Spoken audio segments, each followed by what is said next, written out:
Right, thank you very much for attending, everyone. Thanks for coming today. So it's obviously still early days in the new year, and actually attendance is a little less than it normally is. That's all understandable. Slightly, some of us still just about out of holiday mode. Some of us still very much in holiday mode. So that's all fine. This video is going to be available on YouTube afterwards. So I would imagine probably not a lot of Q&A going on this time. But if you did have questions about what we're talking about here, certainly feel free to comment on the video on YouTube. So I'm hoping everyone's had enough chance to look through this risk warning on the screen now. So the idea of this particular webinar, slightly different to normal, is that I was just going to go through the global macro overview, our quarterly report that we just published this morning, and just kind of go through it in a bit more detail and elaborate on it slightly, and probably pull in the LCG Trader platform just to dig a little bit deeper on what the charts are saying here, and go a little shorter term perhaps as well. Any questions at any point, certainly feel free just to send them through to the Q&A box on the thing there. All right, so I'm going to get rid of myself, and we're going to have a look at the beginnings of the PDF here. So if we just scroll down, there we are. So just starting with the fundamentals, you know, a lot of traders split themselves either one or the other. I'm a bit of a combination of both, I suppose, but I didn't want to harp on about the fundamentals too much. It's just good to kind of have a little bit of an opinion in the background, I always think, on fundamentals that can kind of shape how you're setting up your technical trades. So let's just start with the euro. So generally fairly bullish on the euro. We have been since early last year, really, and it was a bit non-consensus then. It's a fairly consensus call for more euro strength at the moment. Obviously, the dollar index has just hit a 3-month low, euro dollar at a sort of 3-month high, and we're probably not far off pushing up to those 3-year highs in euro dollar that we saw in the euro last year. So why we expect a bit more euro strength here? Well, basically the eurozone's economy is pulling out finally since the eurozone debt crisis seems to be accelerating a bit. The ECB policy has obviously helped. ECB policy is coming to an end. That is a fact. It's not a fact, but it's more than likely that they have to do that. There's lots of different reasons. One of the factors, there's only so many bonds they can buy. The other is that the Fed is trying to lead other central banks to more normal policy. The other is that it's just not needed economically. You know, inflation's right up there near the 2%, not quite hitting the 2% target, and that is a downside risk that they keep holding off because inflation never quite gets there. But ultimately, the idea is that even though the Fed are raising rates, the ECB are sort of moving away from their very drastic policy more quickly than the Fed are raising rates. So that difference between the two policies is converging rather than diverging. That's kind of the idea behind it. So let's skip down we'll do a bit of mix and match, shall we? So let's skip down to those euro charts. Try and keep the description in the screen too. There we go, pulling it off this time. So the idea being here that obviously a lot of us, I would assume most of us, trade on shorter time frames than the weekly and the monthly candlestick chart. But you know, when you're trying to review things on a quarterly basis, these are the two time frames that make the most sense. There's only so often that you have to look at the monthly chart, but it's good to keep some context.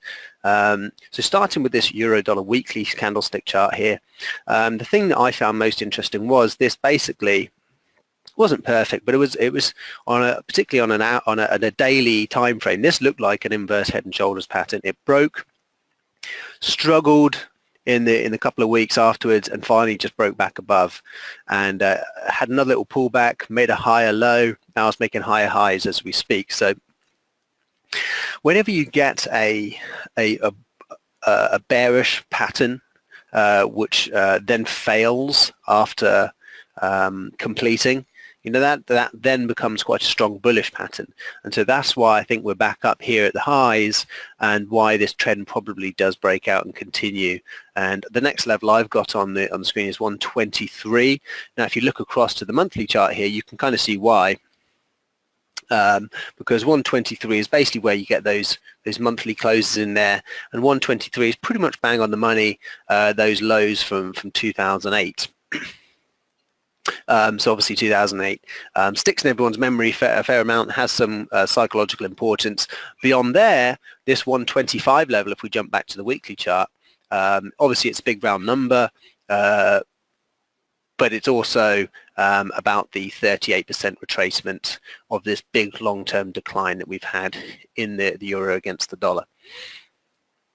And you can see it a bit more easily here, but it's basically this 116 level, which is pretty darn significant. If we get a move below there, we've got to change the outlook a bit here. But at the moment, you can see that was the top of the range. We broke out through the top of the range, hit those old lows, pulled back, successfully tested the top of the range, and now we're pushing forward again. So that's why it looks like we've had a little dip to test the old trading range to then continue into an uptrend. Hope that all makes sense. Let's skip back to sterling. So again, cautiously positive here. What I can kind of foresee happening is that we managed to push a bit higher towards the 140 level as the dollar weakens, but perhaps there is some Brexit fallout that we get, maybe into the second quarter, who knows, maybe earlier, that gets people a little bit worried that we actually do face a real no-deal Brexit scenario. I think the consensus is that we just muddle through. People who voted for Brexit probably going to be unhappy with the result because it's going to be a bit of a fudge. People who voted Remain were still leaving, so they're probably not going to be happy too either. So it's going to be a bit of a probably leaving the single market, but harmonizing all the rules enough that we may as well still be in it. So who knows what the long-term political ramifications of that will be, but from market's perspective, it's a muddle through, it's nothing dramatic, we can probably deal with it, and that would be generally positive for sterling, getting towards more what its fair value should be, which is just what I'm talking about, this PPP basis, purchasing power parity, is probably closer to 155, 160. So we can push up towards those levels if there isn't really the Brexit fallout. There is still a chance that Theresa May gets chucked out as leader. I think that would cause a bit of a downturn in sterling too. And equally, probably more importantly, but less dramatic, is that the Bank of England just proved to be very cautious on raising rates. Don't want to be the first one after the Fed to start the rate hiking cycle and just basically do a one and done. Obviously, they hiked rates one time last year. Maybe they just don't do anything this year. I think they probably do one or two this year, which again should be supportive of sterling. Let's drop down to our, I hope everyone can see these charts. They look quite clear on my screen, so I'm just going to continue with that. There might not be any need to go to the LCG Trader platform. Obviously, we normally cover those on a shorter term basis on our weekly market analysis webinars anyway. So so looking at this weekly candlestick chart for sterling, a very clean-cut trend, really. I mean, it's a kind of quite a wavy, choppy trend. It's nothing too dynamic, but it's a good kind of trend for trend lines. And so this trend line is connecting these weekly lows pretty well. I've collected the last three, but you can kind of fudge it a bit and connect that swing down there as well. The big kind of game changer moment for me happened when we got through this 128 level. When we broke up through there, we pulled back a little bit through it, but we held up above these highs and obviously that 20-week moving average, and we've basically been bouncing off the 20-week moving average since. Looked a bit at risk here when we kind of closed below it, but again, that downside just didn't materialize, and was once the downside didn't materialize with that break below the moving average, then those shorts capitulated and we pushed right back up to the highs again. Had a little edge down from the highs. I still think there's a slight risk, as I mentioned here in our description, some risk of a double top, because who knows quite what happens politically, but it does look like we're kind of breaking through the top of what is basically a sort of little triangle at the top here. So that down sloping trend line, the break of that to me looks positive.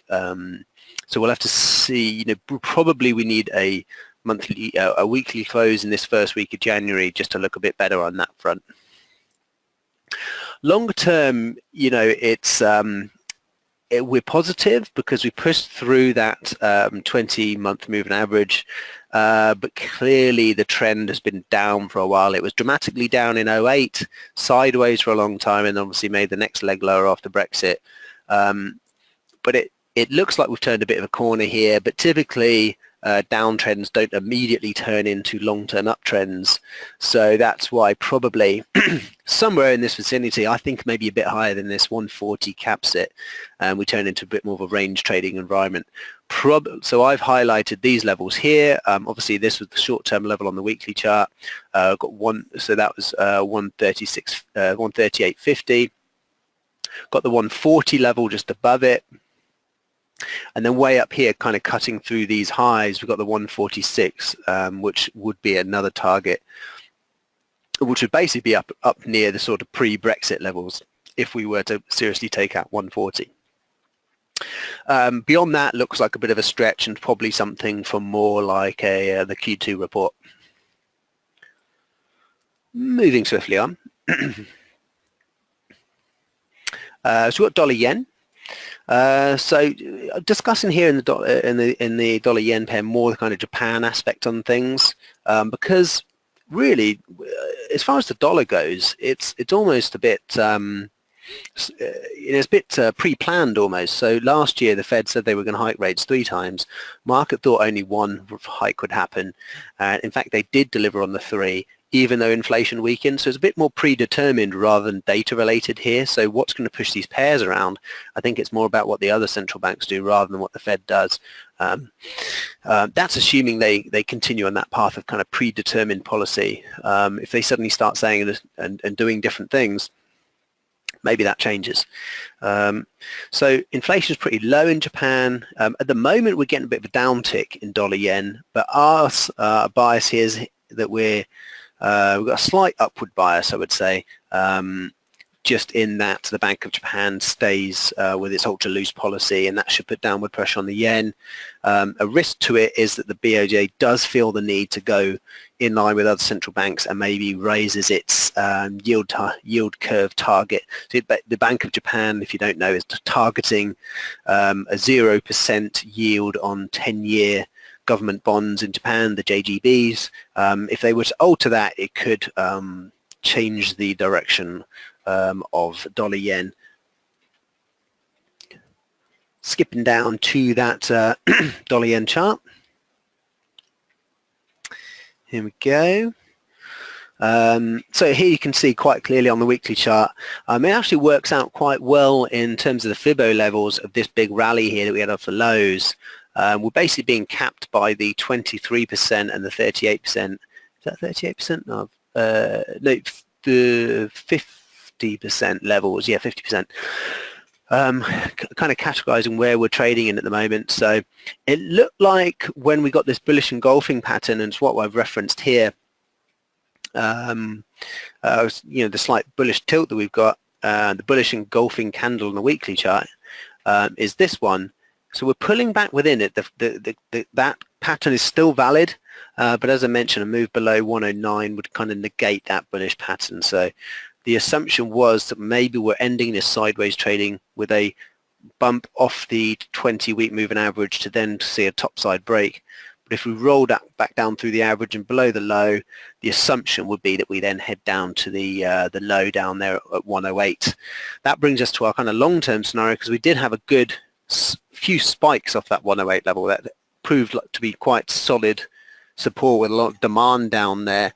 If we take out that 108, that probably changes the whole game plan. I would suspect that we even take out the 100 level should 108 get taken out. So I'd say probably the general consensus opinion we have is a bit of a grind up to retest those highs at 124, but probably the more interesting trade would be if that default scenario didn't work out and we got the break below 108. I think that would be a cause of a bit more interest in the pair. Okay, so that's the main pairs of the forex market done. Let's move on to the Let's move on to the indices. So starting here with the German DAX. Let's see, is that actually the first chart we have? It is. Okay, so basically a bit of a similar story in terms of the euro, but earnings growth is likely to rise in Europe thanks to the stronger economy, and we have basically already seen the economy improve, but last year we didn't really see the earnings improve particularly yet, but markets did already move. We've seen some breakouts in European stocks, maybe with the odd exception of like the Spanish IBEX, which is suffering a bit from the Catalonia political problems, so I think there's probably some catch-up due there as well. This is the year that we actually see the earnings come through, hopefully, and so we should get some kind of gains. Obviously, we had the gains pre the earnings. As the earnings actually materialize, we should be able to follow through on those gains. Some risks to that are just, look, Europe is somewhat papering over the cracks at the moment, and banks are still undercapitalized, and China looks like it's going to kind of deleverage a bit this year. So that means less stimulus from China, less demand for European exports, and maybe that weighs on the European economy a bit more than people expected.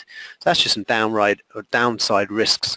But as we can see from the charts, we're in a pretty obvious bull market for German and generally European stocks.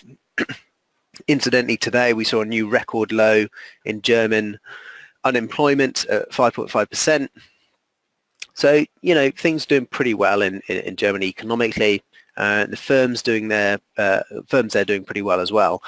We are in a stage of a bit of a pullback here. We're still not far off the record highs we got at the tail end of last year, but going a bit of a pullback. First, we're testing this 20-week moving average. Next to test will be this fairly clean-cut rising trend line, which would be a shade below that 12,850 support that we're hovering around at the moment.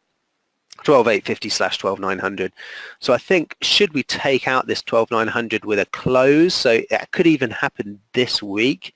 We're looking a bit more positive today actually as it happens, but yeah, that 12,900 is a bit of a line in the sand.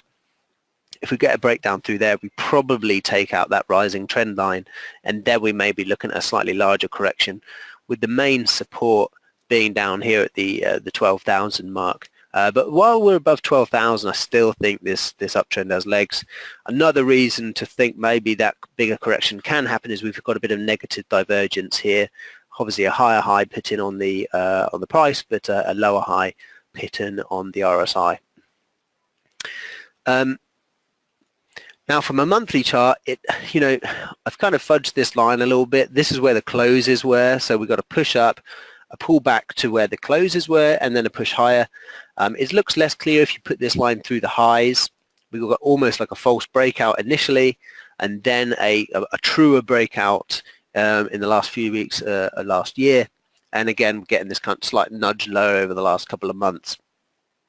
Worth noting that we're still struggling to get into overbought territory, but nonetheless, we've seen similar things here. For example, you can get a little pullback for a couple of months before eventually confirming that more bullish trend. We're still way above the 50 level on both these charts, so pointing to kind of medium term and long term uptrends. Just watch out for that 50 level to be taken out on the weekly chart, because again, that could be the sign that we're getting that bigger pullback. Okay, switching gears to the FTSE. So yeah, there's lots of different ratios you can use. Obviously, I've used the CAPE ratio here, but I still think the FTSE 100 is pretty. It's under fair value, I would say, and in dollar terms, the FTSE did quite well last year. In domestic currency terms, it didn't do as well, and I think that can maybe change this year. We've had a decent breakout. We'll look at the chart in just a second. But we think, compared to US markets, for example, there's lots of value to be had in the FTSE. Earnings growth still good. And if you look at the sectors that the FTSE is composed of, got banks. Well, banks for the, they should benefit from a rising interest rate environment if that's what we're starting to look at. Obviously, net lending margins are boosted when interest rates go up. We've got a lot of banks. We've got a lot of mining companies. Commodity prices are hitting multi-year highs. So, mining companies should do well. So some of the more heavyweight sectors should be able to overpower, for example, the weaker sectors like perhaps retail, although we've had some good results from Next today, actually suggesting the Christmas sales were better than they had forecast, but still looks like a bit of a downturn for the consumer because of that high inflation.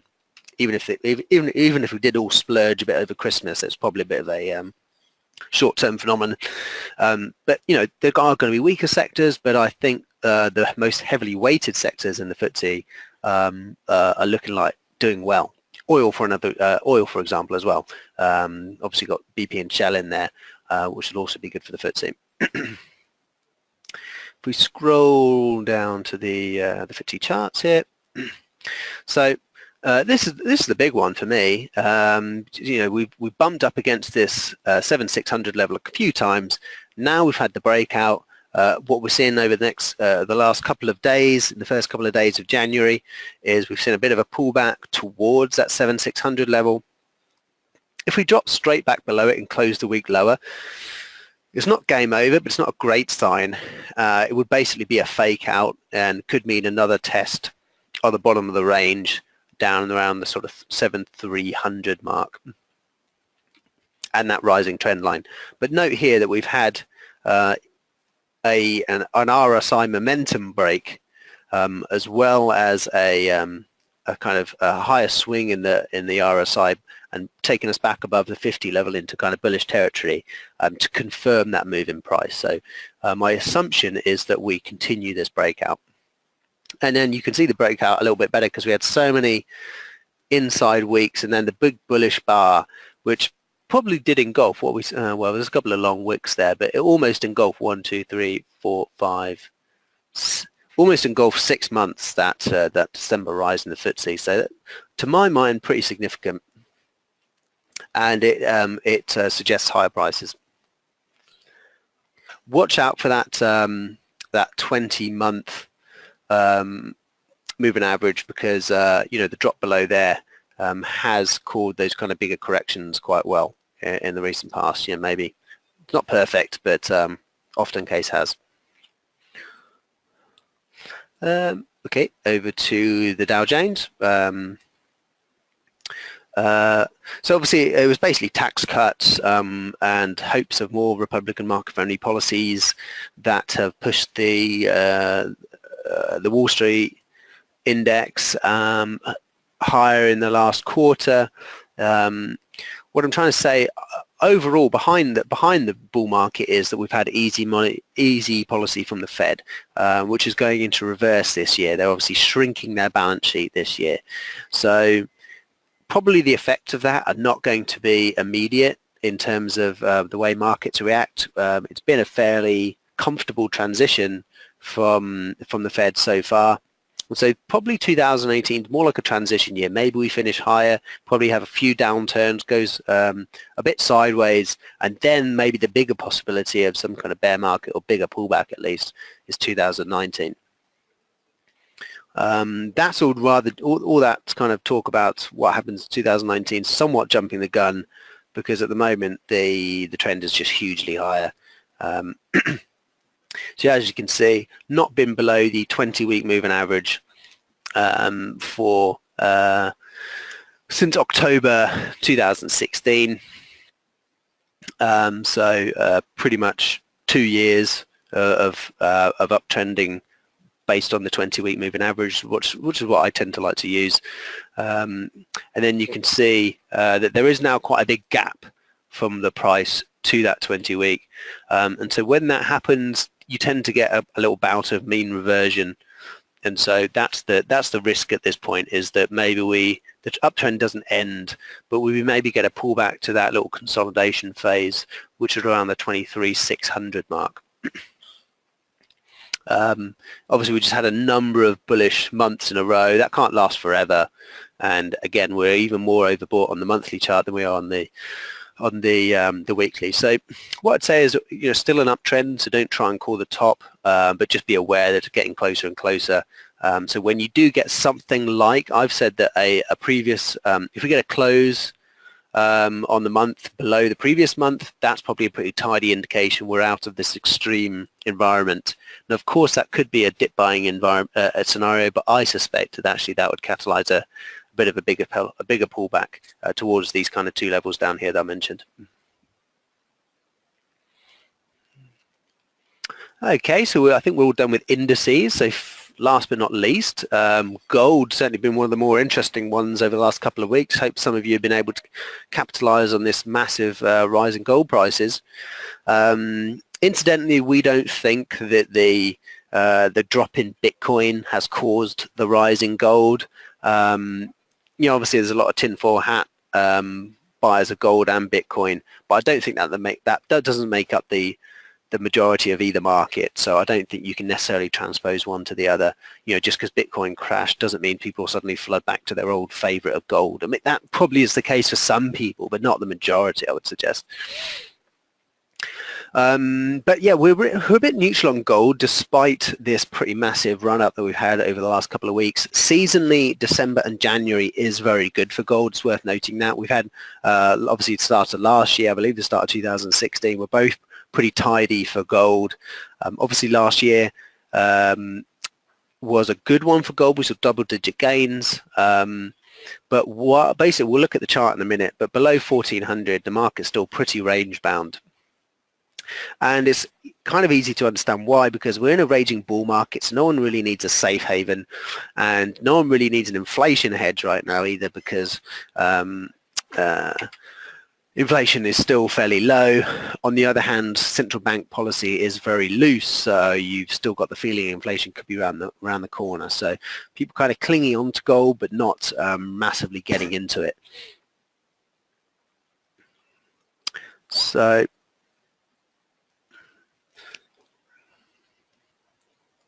here's our two gold charts. Now here we've got these massive run up through December.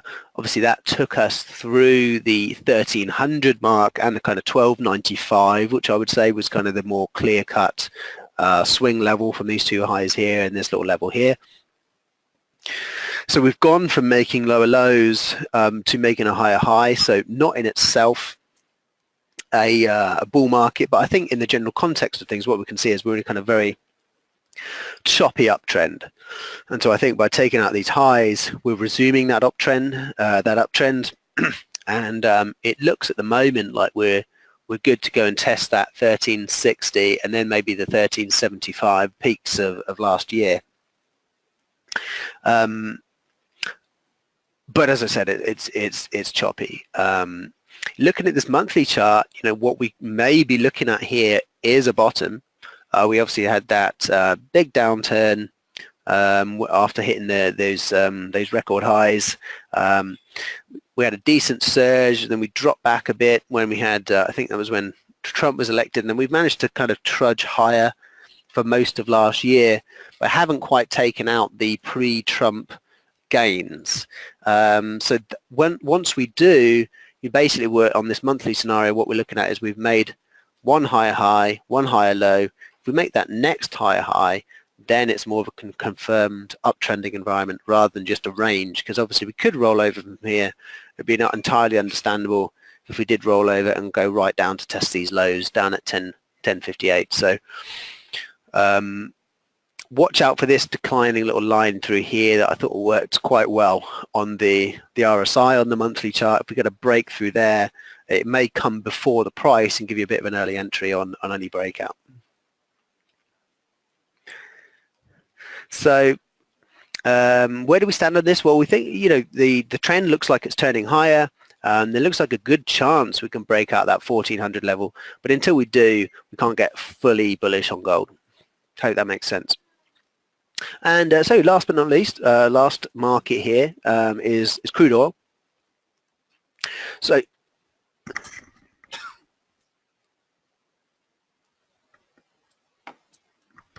Almost made it to the end without a drink of water. The market looks to be recovering from a supply cut. So for us, the rise in oil prices here is not so much related to what people are calling a kind of global growth rebound. Certainly that's a positive factor for gold, for oil rather. If global growth is rebounding, obviously there's more demand for energy resources to support that growth. But I think it's more about the supply cut from OPEC, the production cut from OPEC rather, and the fact that big oils have reduced their capex, so there's just not going to be as much oil around. Obviously, the uncertainty comes from just how does US shale react to this. We suspect US shale production rises, but maybe the OPEC cuts are enough to sustain any pickup in production in US shale. But for that reason, just be ready for any sharper pullbacks when that supply balance looks like it's tipping back the other way because of the rise in shale oil. So let's get down to our last chart here. Here we go. So these are both weekly charts as it happens, but this is a kind of more zoomed out version. This is this is more zoomed out. The monthly candlestick, labeled monthly candlestick, is actually a weekly zoomed out, and this is the weekly chart here, and the kind of typical level of zoom to see the candlestick patterns as I like it. We've taken out a nice little flag pattern here, basically a little consolidation between 61 and 65, a couple of strong wicks, and finally got the breakout. If we get a fakie and back into this level, probably doesn't bode too well, and probably means we do head down to, as we mentioned, the support down here at 58.50, which is that peak here, and you can see it on the monthly chart as that peak there. But it looks like we've broken out of something fairly significant here, potentially a bottom, because this basically is an inverse head and shoulders pattern. So of course a correction to retest that line, or indeed that old peak, is possible, particularly as we get up to that 69 level, a chance of a more dramatic pullback down here. But overall the market looks strong, so beware of that kind of pullback possibility. For short-term trades, you probably want to be short during that period, but overall this market looks fairly positive. So we're generally positive on crude. I think probably top 69, but chance of a pullback in around those levels.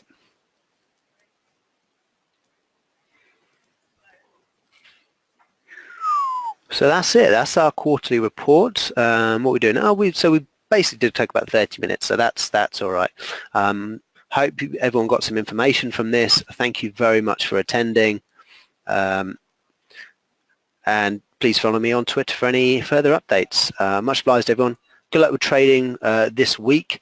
There probably will not be a market analysis webinar this coming Monday.